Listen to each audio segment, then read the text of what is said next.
Welcome to Reinvention Africa. I'm Quincy, and this is the show where we're trying to bring you guys impact and leave you with a hopeful message in under 5 minutes, hopefully.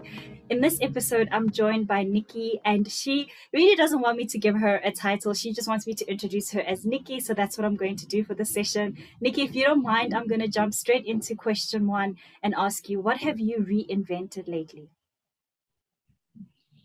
Thank you so much, Quincy, for having me. And well, we might not really escape the whole no title thing because I am an author and I had a website prior to the pandemic, right? But this website was not up to date, as I can put it, and I wasn't able to sell things via my website. So when the COVID happened and everything went on lockdown, I started thinking to myself, like I talk about digitization and disrupting yourself a whole lot, but I realized that I don't even have income coming from the digital space.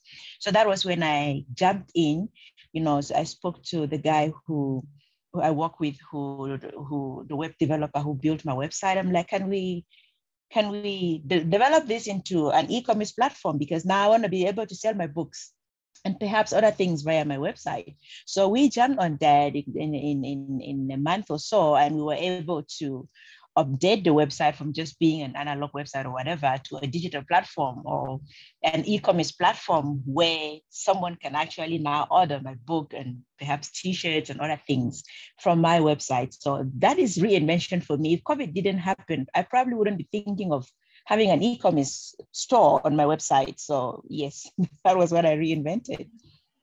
I really like that. I love what you said there to say, if COVID didn't happen, I probably wouldn't have an e-commerce website.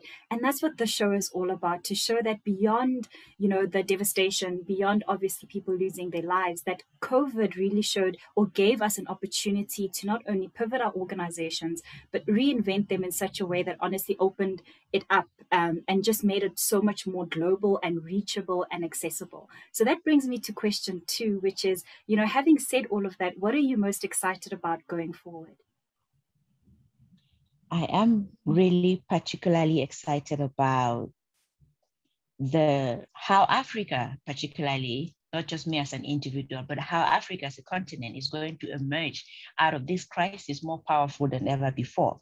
Because now, with a lot of infrastructure, of course, that we lack, most innovation is now happening across the continent that will otherwise would have been looking up to China and the West and the Europeans, but now we are being forced to look within our own borders, to create innovation that will sustain the continent going forward, post-COVID. So that is one of the things that really excites me, because COVID has opened up, not just individually, what we can do, but has also opened up the potential for Africa as the continent, to play on a global stage in terms of innovation and embracing digitalization and just, being the powerhouse that it is. So I believe that this is Africa's era, and COVID actually played to our strength, even though people have died and all of that. But this is a big advantage for Africa.